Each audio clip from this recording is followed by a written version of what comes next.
Welcome to another episode of The Shift with Elena Agar. In this episode, I speak with Catherine Gray. So she is a career coach, a leadership coach, and she has a really interesting story around how she started her coaching business and the work that she does with individuals and organizations. So we've had a really nice chat about change, and that's kind of the area she focuses on quite a bit, is like how to manage that change. How do you, what does the process of change look like? And I think you will find it interesting, especially if you're in a leadership role and you want to grow in that role and want to establish some practical things that you can do with your team members to build those relationships, to create those safe environments, and also you as a person to be able to grow. And we talk quite a bit about the kind of generational differences as well. So check it out. Catherine, how's it going? Good, thanks. Welcome to the Shift podcast. Thanks. So you are a very interesting person to talk to because you're all about change and, taking ownership of that change and personal growth and development as well as professionally. So, when I look at your profile, it really looks at that importance of long-lasting change, right? And it really requires that clarity and accountability. Talk to me about that, and how did you come about to saying maybe these are the essential things when it comes to change? That's a great question. So for me, I think personally, I was on a big journey with stuff myself. And I don't know whether I told you this when I first met you, but I had ME when I was a teenager. So it was like a chronic fatigue. I was kind of in bed for weeks at a time, would manage to get to school for a couple of days and then be in bed again for like 3 weeks. And so when I got better from that, and when I came to kind of applying for university or applying for jobs, and everyone was saying, what are you good at? What's your experience? What do you love? And I was like, I don't know any of these things. So I went on this like massive kind of self-discovery journey of basically doing like every kind of psychometric test or personality quiz or all these things to find out like, well, what am I like? And what am I good at? And as part of that, I realized that I love change. Like I actually crave change, and everyone around me seemed to be being quite adverse to it or wanting it, but being really freaked out at the same time. And so I kind of took note of that at the time and thought it's very interesting because I always want something new. And it's very interesting that other people are kind of being stalled by that. And then I think as I had various different jobs, I've always been a very curious person as well. And so I would kind of watch things play out and just be like, oh, do you know what? I can just see why. I can see exactly why that thing didn't last or didn't have the impact that it was meant to, or how someone might have communicated that a bit differently and it just have had a completely different response than it did. So I think I've kind of had this experience as an employee of kind of collating and collecting all this information of how things have gone all right, but not brilliantly. And then kind of had a few situations where I was quite badly managed, I guess, by people who probably just were promoted too soon or were not given the support that they needed at the time. And after a few versions of that, set myself up as self-employed and was just like, okay, I wonder if I can now be the catalyst for someone else's change, even if I'm not bang in the middle of that scenario. That's interesting. And it's interesting that you were able, like, if you go back to your story in college, right? Like you were able to actually go through that, because I also very much felt lost and I had no idea what I wanted to do. And I don't remember if I did the psychometrics, probably should have. I might have no, you know what? I remember what it was. And I think it's relatable to a lot of young people in particular, because when you do some of those things and you're like, yeah, but I don't really want to do that. I remember mine was all about like, you are really good with people and you are, you're empathetic and all these things that I now know I am. But the jobs that it would recommend me is like social worker and these kind of, and I was like, I'm never going to make money as a social worker. Like I'd rather do that as a hobby or volunteer, but I was like, I don't want that to be my career. So it's interesting that you went through, you know what I mean? You actually were like, okay, I'm going to try to get to know myself, because for me, I was like, okay, I know myself, but that's not what I want to be. You Mm. know, like that's not actually what I want to be. And it's and it's just interesting. As you were talking about that part of your story, I was like, I'm sure I a lot think of I did people a bit feel of the same that way. too, though, because my the job suggestion that I had when I saw the careers person at high school, I think I'd answered quite a lot of questions around how I like being with people and I might like being outside. And they said, well, why don't you be the bin collector? And I was like, what? Like, sure, that's really hitting any of the like, I mean, it hadn't been on my radar and maybe I should try it, Right. check. But that was really a bit of a surprise of like, oh, it's really, I think it's missing a load of other things that I would enjoy and would help me to thrive. But I think the other thing that I started noticing is I don't mind trying stuff out. Hmm. And I've always viewed everything as kind of like a pilot version. And a lot of other people I was coming across, everything felt like a forever or a kind of final decision. And therefore there was so much more weight behind it or kind of fear behind it because like that might be it. Whereas Hmm. what the psychometric things are actually starting to highlight to me was I'm constantly seeing opportunities and constantly just pivoting and shifting between like, well, these are all the options. Let's just try a load. And then if they all shut down, that's all right because there'll be a load more over here. And Hmm. just the kind of constant pushing and trying those things was just naturally what my brain was doing anyway. Hmm. And you're probably very lucky in that, because that is one thing the education system, college, or even earlier, like you mentioned, managers, that's not something that it teaches. I don't know Yeah. how it is in Europe, but in the US, it's not something that it teaches. And it's like in every conversation I have around kind of talent development, it always comes down to this, but yet we're still, as a society, like human society, we still don't put, well, maybe in some other parts of the world, absolutely, they probably do a much better job in education systems than the Western world. That's for sure.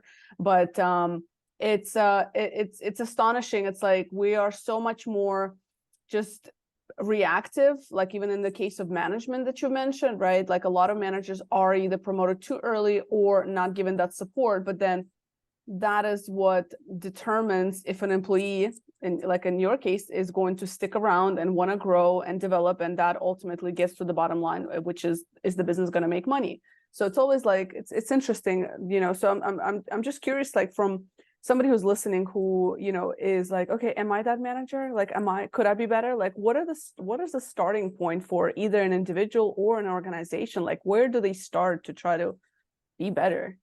Mm.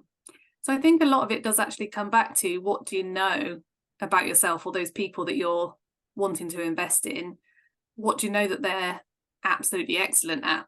And what Mm, are the things that they can do that other people really can't do? Because the chances are they've just slotted into a job role and a description that someone else had or was written years ago, or you've rejigged, but you didn't necessarily have that person in mind or that real mm, person in front of you when you were writing that. And actually, it's more likely that things are going to need to be adjusted for them to thrive in that position. So the more you can know about their natural talents, and I think that comes back to something you just said then of like, oh, I'm really lucky that my brain does that because other people's don't. But mm, actually, I learned that through.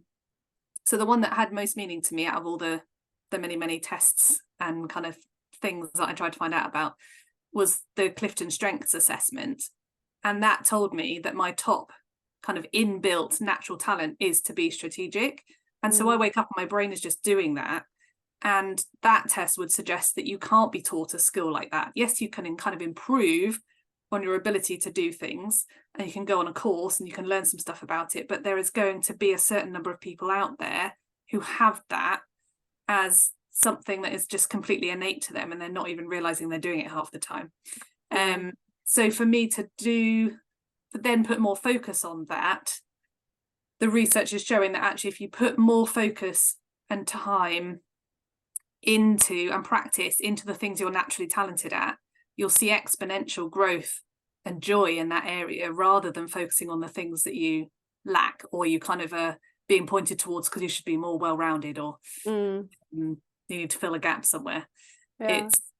It's knowing, just being more individualized about your mentality around it, I think. Mm. I like that, because there's been a forever debate, you know, in the, I mean, I'm sure in the world of talent, like, do you focus on your weaknesses? Do you focus on your strength? Do you do both? And and I think more and more people are saying like focus on your strengths, like that's where it's at, right? You're not supposed to know everything. And the flip side of that is that at least in my case and many others that I talk to, is then you get this imposter syndrome, because sometimes things are come naturally to you, and you're like, and you're like, okay, well, should I really be doing a business in this thing? Should I really be charging people? Because in your mind, you're like, oh, this is common sense. Why am I teaching? Why am I talking about this? Right. So you feel like, and then you realize you're like, well, actually it's not common sense. And it's just because it naturally comes to you, particular, skill or talent, but it doesn't to others. And, I don't know how you feel in the world of kind of coaching and talent development, but I'm constantly, I'm like, why is somebody paying me? Like, you know what I mean? Like, what, like, do you really need me to tell you that thing? But it's to your point, like everybody's very different. Everybody has their unique strengths. Yeah. And there's actually 5 things that we look out for when we're looking for people's innate talents and the potential in them. And it's whether those things are easy, enjoyable, effective, happen in all environments, and you find them energizing. And actually, if all those things are in place, and that's a massive kind of alert as to like these are effectively my superpowers that other people are not going to be doing as well as I can, and I might not have ever realized that. I've got a friend who was realizing she was in a certain scenario and just kept using this phrase like, but that's a no-brainer. Like, why would we not be doing that? It's a no-brainer. And someone had to pull her aside and be like, it's really not a no-brainer to anyone else. Like the rest of us are completely like surprised. Yeah. It's like, that's just what my brain is doing all the time. And it's so obvious to me. And if that's never been given the kind of value or the space in a work environment or any environment, then it is hard to label that as a skill or something you should be paid for, doesn't it?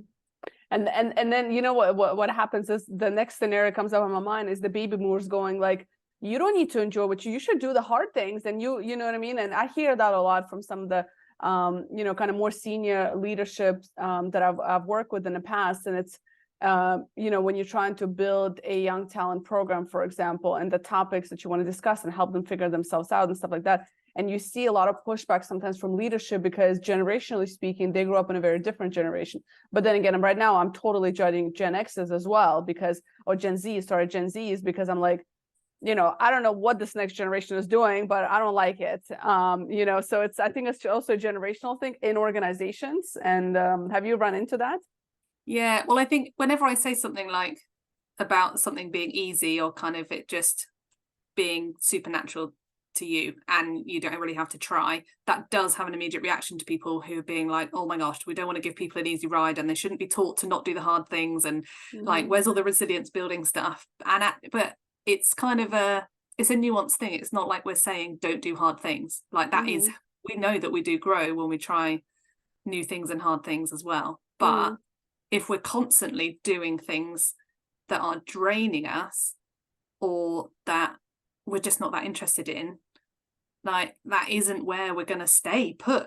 That is how you start losing people. And we're not saying that you're trying to create this bubble where everyone just gets to do what they want all the time. But there needs to be the thread of what makes them really want to be here and really enjoy what they're doing, and links to what they're also brilliant at. Yeah.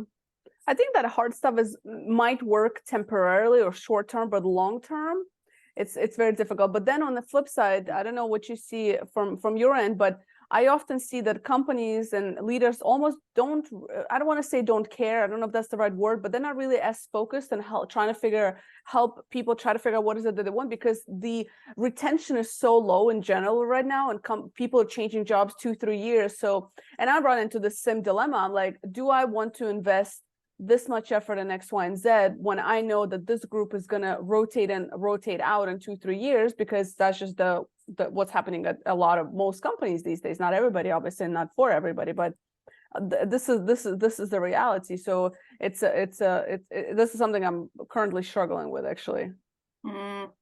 Yeah, it's a massive thing, isn't it? And I think there's so many layers to it. And of course, we want to make some sensible and wise decisions that keep our businesses running and being profitable and growing.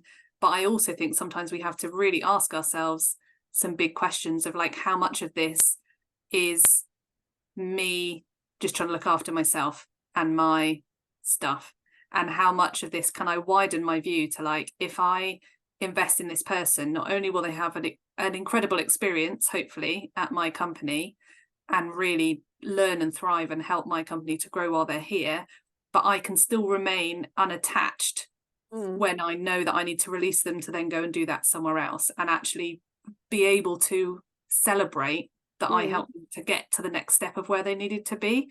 And it's taking that step back, isn't it, of being able to be like, this isn't just going to all be about me and my success with the people that I have right now, because nothing's going to stay the same. It is the change, the change stuff again. But being able to balance that with knowing how much time and effort and money to put into people when actually they aren't in it for the long term is it is hard.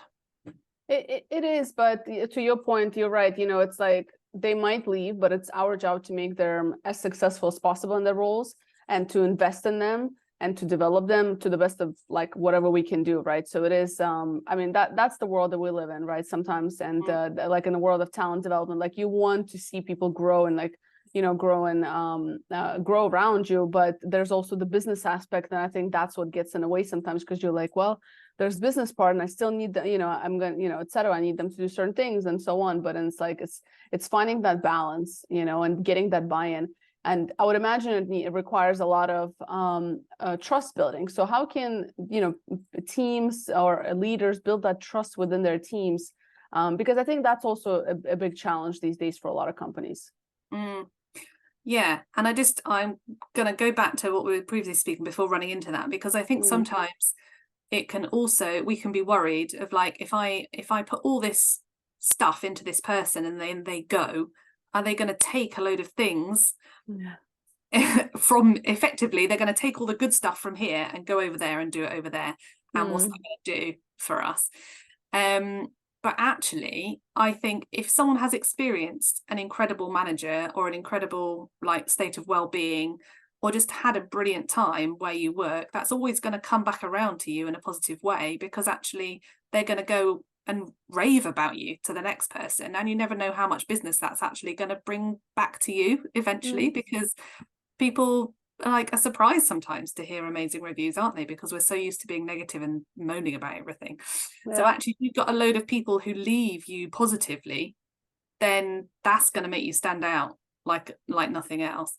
And with the trust building stuff, I think I am always saying to people, my kind of catchphrase for things is about staying curious, because I think we just assume stuff all the time, and however much we think we're not assuming things, we just are loads more than we think we are. And if you've been in the same place for years, or have got years of experience about something, then you start doing a load of things on autopilot, and some of those are great and they're really helpful and they bring all this kind of wisdom with it, and you can do things quicker and better. Other things, they are a shortcut to you forgetting about who's in front of me and what might need to be different and what might I need to ask them. So I think it's always about asking the person in front of you, what is your experience of this right now? What do you need? What are you hoping that this conversation is about, or what this situation is for? And we call it contracting in a coaching situation, which sounds weird because it sounds like it's really formal and you're going to have to sign all these things, but it's actually having a conversation about how you're going to have the conversation. So you start by agreeing kind of what is the format of this meeting or this chat, and what are we expecting to get out of it, and what do we both need to do or not do for that to be successful, and how are we going to know when we've got there.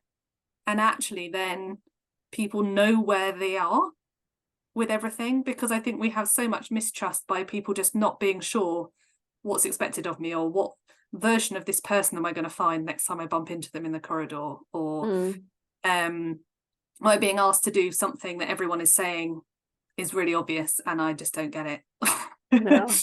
So to assume the best of people rather than just expecting them to slot into all the we've always done it this way kind of stuff.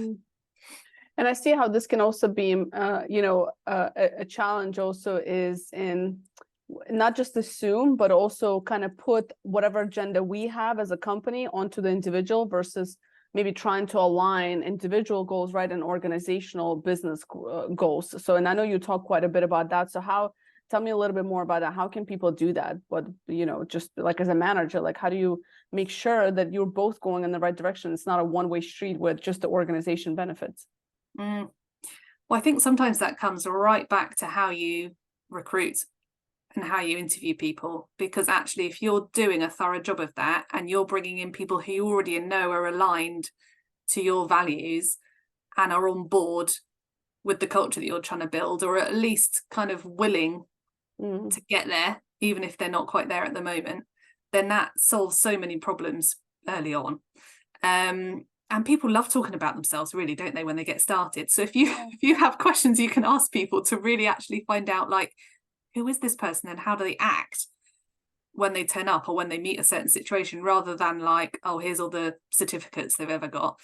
And here's all the things that their weaknesses and they should be improving on, but actually find out more, how they are with people, or whether they're a dreamer or a realist, or just kind of more about how they tick, I guess, and how their brain works. That immediately changes stuff, doesn't it? Yeah, no, absolutely. I think it's just like taking the time, because even you said like before a meeting, like actually writing down like what is it that you're trying to do. And I think that's the hard part, especially like I work in tech and everything is so fast paced, and I'm like, is every other company like that? Like this is what sometimes I ask myself. I'm like, is it really that people are just that busy? And I don't believe it is. I think it's just about we don't make time, and we're so like we're an autopilot, as you said, and we're not really pausing. And that's really powerful. I think, just being able to pause even before every meeting and just being like, what am I really trying to get out of this? Especially in a manager to, supervisor, manager, employee meeting kind of thing. And I think we don't do that enough as companies. And I don't know if it's, as some people do, of course. But I wonder, like, how do we break that? Because I see more people not doing it than actually doing it. Yeah. Well, the classic example is it like a review meeting, isn't it? Of like the senior person has the form. They know they need to get through the form and then fill in all this extra paperwork and pass it on to the next person and tick the box until the next time. And so it's so easy to just welcome the person in the room and just launch in. So these are all the things that you've done and not done, and here's all your performance management targets and all this stuff. And you basically end up just speaking at them during a meeting that's meant to be for them, really, just about them. So to take 2 minutes at the beginning of the meeting and say to that person, what do you need to get from this meeting, or what are you expecting, and what do you need to add to the agenda? And actually that's even missing a step, even just doing that, because that's assuming that person in front of you can eloquently explain that on the spot when you've just asked them a question 10 seconds before. Actually, there's going to be loads of people who need to be asked that question the day before the meeting to be able to be coherent. And we're so expectant that high performers are just on the spot people all the time, and that's just not true. Like, we're missing so much from the people who just need more thinking time or more silence to get the best out of them. I just want to add that also I think especially with young people, or not just young people, but a lot of different people also require not only that time and space, but also the ability of you to ask the right questions to help them get to their own answers. And I think that's another, it's not just like your point, a great example about the reviews. It's not just about ticking the box or asking them what they want, because sometimes they don't. Sometimes they need time and they need, further probing questions to actually figure that out. And I found that very powerful, to be able to ask the right kind of questions. Yeah, and that's exactly what I was going to say next as well, is that actually improving these conversations and these relationships with people, like, I see as just giving everyone some coaching skills, because honestly it just makes the world of difference for someone to be able to receive information without waiting for their turn to say something back, or being able to quieten their mind so that they are actually really deeply listening to the person in front of them, rather than just rattling through everything that's kind of coming up as a reaction, or that they're trying to remember, or that they really just want to get on and get done with something. But to teach people how to do that level of listening, and how to still ask questions that aren't kind of loaded questions, or ones that come with all these massive assumptions, that that just fast tracks it all. And even, you know, in the coaching part, even just knowing when to schedule certain conversations, because I think that's another thing, because when you're in meetings all day, right, you're not, for example, like, it's very, you know, as a coach, it's very difficult to have like 5 coaching conversations in a row. You're not at your best by 4th or 5th one. Like, you can't, like, I mean, you need a minute as well in between, right? And same thing with managers. I feel when people going through from meeting to meeting, and then you're supposed to completely change the way your brain works and go into this open-ended questions, and like you almost have to like change the whole way that you're being, because you're like executing as a manager, and then you know. So I think just even knowing when to schedule those conversations and how to clear up your schedule before and after, right? Like making space, because it does take a lot of patience and a lot of listening. That's a skill on its own. It's there's a book about that, isn't there? I forget who it's by, but it's called White Space, and the idea is to have those white chunks in your Google Calendar between all the colors. Where's the white space? So you are so you've had quite a nice career, and you're continuing to kind of grow in that space, but you're also doing your own thing as well. So what has been the biggest lessons for you as an individual, as you kind of started doing more, you know, like independent kind of consultancy work? What's been the biggest lessons, maybe the biggest surprise to you when you made that shift? Gosh, that's a good question. So there was a bit of a gap in between, actually, because I'd always thought I'm going to stop employment when I have kids, and I'll just stay off for ages until they're at school, and then figure out what I want to do with my life when maybe I feel more of a grown up at that point. I think that's always my mentality. But hilariously, what I hadn't seen coming was that actually that time at home with the kids just gave me more time to kind of scheme and plan and dream about all the things that probably I did want to do, and then I couldn't wait to do it. So I started all my kind of freelance stuff a lot sooner than I had anticipated. And so I think it deepened my understanding of myself and the talents that I had in me that weren't seen by any of the other people that were my managers. And in between times, when I was kind of setting up my own company, I did do kind of short-term contracts with other places. And what was most interesting there was, because I came in, I don't know whether confidence is the right word or whether it was something else, but I went in feeling more myself, or more able to speak up about things, or to push back about things and say, actually, no, this is what I'm good at and this is what I'm not. And maybe I didn't have all the language around it that I needed at that point, but it was different from how I was being an employee before. And something about that then seemed to kind of have a domino effect, and other people started saying, kind of calling out of me the things that they saw that I was really brilliant at. And that was just amazing, because actually that did give me more insight into, oh, I'm showing up like this, and they're seeing that, and we've not had a direct conversation about that, but suddenly here's someone who's going, oh, Catherine's brain does this all the time, or like she always loves to solve a puzzle, like give her the hardest problem and she'll come back to you with a solution. Or if you need to organize an event, send Catherine in, which is a weird one, actually, because I would hate to be an event manager generally. But another thing that shows up on my Clifton strengths is a talent called a ranger.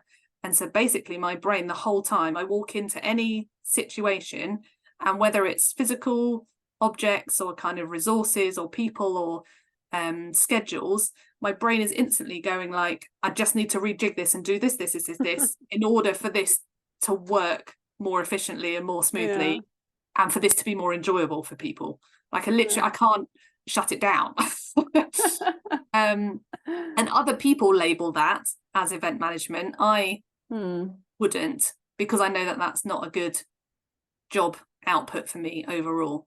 But it's Right. just, yeah, kind of getting excited to see what different people were seeing in me, and then to kind of grab hold of that and go, right, what do I actually want that to look like then? And how can I use that really well as a entrepreneur? And what do I need to keep an eye on for when I'm building my own team? Because I'm going to need to fill in all my blind spots and gaps with people who can do stuff brilliantly that I'm just not very good at. Yeah. Well, at least somebody started to recognize your talents, because you had a rough run with managers, it seems like, for most of your career. So what are you most excited for the next 6 to 12 months? Oh, that's a great question. Well, I've got a book coming out, which there's been quite a long time coming, because I've always wanted to write books. I like literally what I used to write at school, like, what do you want to be when you grow up? I was just like, oh, an author would be lovely. And I think I just made it up because I like reading at the time. Tell me yes. more about that. What inspired you for the book? So, well, classically, I've always got loads of things on the go. I don't just go in with one thing at a time. So I'm probably writing about 3 at once, which I would not recommend. No one would ever tell you to do that. But so I've got one that's kind of more of a kind of, this is an experience during life, as kind of a bit of a dark comedy journal of a time in in my life. That, to be honest, probably won't come out for ages. That's just kind of a long-term project. But the one that should be coming out quite soon is, the working title at the moment is called The Strength Solution, and it actually is basically just describing like all the things that I've learned about having a strengths-based culture to work and life, and why that makes such an impact, and how I go about working with people like that. So yeah, that's quite exciting. Although it's kind of, it is and it isn't, because I spoke to a publisher actually. I don't know, there's an author with the same name as me who writes it's not fiction actually. I can't remember exactly what it is, but someone found me on LinkedIn, and I think thought that I was this That author. author, and I think they were trying to poach me to their publishing house. It was hilarious. And she did say to me, she was just like, oh, so have you got a book in you, and do you want to publish it? Because, you know, we could get behind you on that, and then we'd get you on all the radio shows and all the breakfast shows and all do all the things. And I'm thinking, oh my gosh, like, I'm the kind of person that actually I'd much rather write something under a different name and then just go hide in a corner and watch when it's successful. Like, I'm not doing it for the glory of the so it is funny when I say I'm excited that there's something coming out with my name on it, because actually I'm not a person that's after a legacy or a spotlight on me for any reason. But I do like writing, and I do like sharing like my passion for how things can change and be better. That's amazing. You know, then you see all these books right here. These are all the books that have been written by guests on my podcast. Cool. So the next time we chat, your book will be up there. You let me know when that comes out, and we're going to chat all about it. So where can people find you and follow you? Where do you hang out at online, and where can they find more about the book when it comes out? Yeah, so I'm constantly on LinkedIn. Need to put some boundaries in place around that, to be honest. Catherine Gray Coaching on there. The same with on Facebook. And so my name is actually really quite common, so I couldn't get that on Instagram. I'm Purposeful Coaching on Instagram, and yeah, always up for having a chat with people and seeing what you're up to or what questions you've got. And yeah, I'll be announcing all the book stuff on those platforms as well. Sounds good. I'll make sure to share all of that in the show notes. Last question I have for you is, what is one question you wish people would ask themselves more often? You know, this is like a really annoying question, but the best question that I was like asked, I think, during my own coach training is, if you were your own coach, what is the question that you want someone else to ask you right now? I kind of like it, actually. It is great. It's a bit weird. That's weird. Because I think sometimes the reason that they said that was because we had to do an exercise where you had someone spoke about a situation for 3 minutes, and then you had to ask the most challenging, kind of abrasive, in a nice way, kind of question that you could, because we often think that a question we're about to ask is going to be too challenging or too harsh for someone. Like, we're like, oh my gosh, I definitely couldn't ask them that. Or it's too direct, or it's too soon. And so we play it down. And so we had to ask the person a question. They had to rate it out of 10. And it took us so many goes to get anywhere near 10. And it was kind of proving 10 a point. being like the difficult, 10 is the being most challenge. Yeah. If they were willing, and you have, you know, obviously someone needs to be like willing and open to have a challenge. You don't just, you know, dive in there and go, everyone needs a challenge. That would not be good. But if they're inviting you in, then because however well trained we are in listening and questioning and challenging people, we don't have the same experience as them, we don't have the same worldview as them, like we don't know how they were going to react to that. So actually there's often a question that people are really wishing you asked them, and you're just not coming up with it, or you don't have the right language for it. So to say to someone, what is the question actually you really want someone to be asking, it often unlocks something or kind of opens something up that gets you somewhere faster or gives you a deeper insight. I actually really love it. I love it. Did you do the coactive coaching? No, I did. That was something else. Yeah, it sounds like an exercise we did there, so I'm just curious. Yeah. No, I learned through 3D coaching, a UK organization. They're they're really great. But also, like, one of my other Clifton strengths is called Learner. So I'm literally on every course I see, I'm like, oh, I need to know about this. Well, good luck with the book. Let us know when it's out so we can bring you back and we can chat more about the book and your experience with that. Thanks. Will do. Thank you for your time.